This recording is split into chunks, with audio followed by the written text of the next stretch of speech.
اے ایمان والو، اللہ اور رسول کی اجازت سے پہلے تم سبقت مت کیا کرو اور اللہ سے ڈرتے رہو۔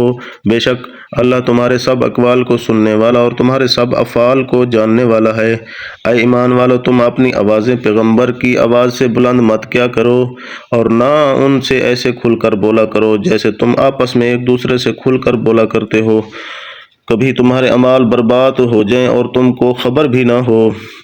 بے شک جو لوگ اپنی آوازوں کو رسول اللہ کے سامنے پست رکھتے ہیں، یہ لوگ وہ ہیں جن کے قلوب کو اللہ تعالیٰ نے تقویٰ کے لیے خاص کر دیا ہے، ان لوگوں کے لیے مغفرت اور اجر عظیم ہے۔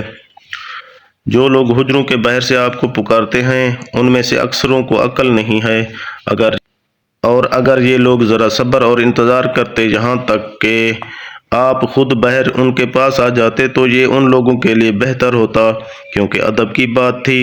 اللہ غفور الرحیم ہے۔ اے ایمان والو، اگر کوئی شریر آدمی تمہارے پاس کوئی خبر لائے تو خوب تحقیق کر لیا کرو، کبھی کسی قوم کو نادانی سے کوئی ضرر نہ پہنچا دو، پھر اپنے کیے پر پچھتانا پڑے، اور جان رکھو کہ تم میں رسول اللہ ہیں۔ بہت سی باتیں ایسی ہوتی ہیں کہ اگر وہ اس میں تمہارا کہنا مانا کریں تو تم کو بڑی مضرت پہنچے، لیکن اللہ تعالیٰ نے تم کو ایمان کی محبت دی اور اس کو تمہارے دلوں میں مرغوب کر دیا، اور کفر اور فسق اور عصیان سے تم کو نفرت دے دی۔ ایسے لوگ اللہ تعالیٰ کے فضل اور انعام سے راہ راست پر ہیں، اور اللہ تعالیٰ جاننے والا اور حکمت والا ہے۔ اور اگر مسلمانوں میں دو گروہ آپس میں لڑ پڑیں تو ان کے درمیان صلح کر دو، پھر اگر ان میں کا ایک گروہ دوسرے پر زیادتی کرے تو اس گروہ سے لڑو جو زیادتی کرتا ہے، یہاں تک کہ وہ خدا کے حکم کی طرف رجوع ہو جاوے۔ پھر اگر رجوع ہو جائے تو ان دونوں کے درمیان عدل کے ساتھ اصلاح کر دو اور انصاف کا خیال رکھو۔ بے شک اللہ تعالیٰ انصاف والوں کو پسند کرتا ہے۔ مسلمان تو سب بھائی ہیں، سو اپنے دو بھائیوں کے درمیان اصلاح کر دیا کرو اور اللہ سے ڈرتے رہا کرو تاکہ تم پر رحمت کی جائے۔ اے ایمان والو، نہ تو مردوں کو مردوں پر ہنسنا چاہیے، کیا عجب ہے کہ جن پر ہنستے ہیں وہ ان ہنسنے والوں سے خدا کے نزدیک بہتر ہوں، اور نہ عورتوں کو عورتوں پر ہنسنا چاہیے، کیا عجب ہے کہ وہ ان سے بہتر ہوں، اور نہ ایک دوسرے کو طعنہ دو، نہ ایک دوسرے کو برے لقب سے پکارو۔ ایمان لانے کے بعد گناہ کا نام لگنا ہی برا ہے۔ جو ان حرکتوں سے باز نہ آویں گے تو وہ ظلم کرنے والے ہیں۔ اے ایمان والو، بہت سے گمانوں سے بچا کرو، کیونکہ بعض گمان گناہ ہوتے ہیں، اور سراغ مت لگایا کرو، اور کوئی کسی کی غیبت بھی نہ کیا کرے۔ کیا تم میں سے کوئی اس بات کو پسند کرتا ہے کہ اپنے مرے ہوئے بھائی کا گوشت کھائے؟ اس کو تو تم ناگوار سمجھتے ہو۔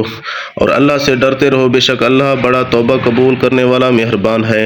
اے لوگو، ہم نے تم کو ایک مرد اور ایک عورت سے پیدا کیا ہے، تم کو مختلف قومیں اور مختلف خاندان بنایا تاکہ ایک دوسرے کو شناخت کر سکو۔ اللہ کے نزدیک تم سب میں بڑا شریف وہی ہے جو سب سے زیادہ پرہیزگار ہو۔ اللہ خوب جاننے والا پورا خبردار ہے۔ یہ گنوار کہتے ہیں کہ ایمان لے آئے، آپ فرما دیجئے کہ تم ایمان تو نہیں لائے، لیکن یوں کہو کہ ہم مخالفت چھوڑ کر متی ہو گئے، اور ابھی تک ایمان تمہارے دلوں میں داخل نہیں ہوا۔ اور اگر تم اللہ اور اس کے رسول کا کہنا مان لو تو اللہ تعالیٰ تمہارے اعمال میں سے ذرا بھی کمی نہ کرے گا۔ بے شک اللہ غفور الرحیم ہے۔ پورے مومن وہ ہیں جو اللہ پر اور اس کے رسول پر ایمان لائے، پھر شک نہیں کیا اور اپنے مال اور جان سے خدا کے راستے میں جہاد کیا، یہ لوگ ہیں سچے۔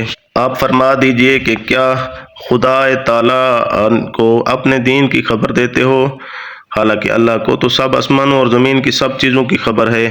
اللہ سب چیزوں کو جانتا ہے، اور اللہ سب چیزوں کو جانتا ہے۔ یہ لوگ اپنے اسلام لانے کا آپ پر احسان رکھتے ہیں، آپ کہہ دیجئے کہ مجھ پر اپنے اسلام لانے کا احسان نہ رکھو، بلکہ اللہ تم پر احسان رکھتا ہے کہ اس نے تم کو ایمان کی ہدایت دی، بشرطے کہ تم سچے ہو۔ بے شک اللہ تعالیٰ آسمان اور زمین کی مخفی باتوں کو جانتا ہے، اور تمہارے سب اعمال کو بھی جانتا ہے۔ اللہ اکبر۔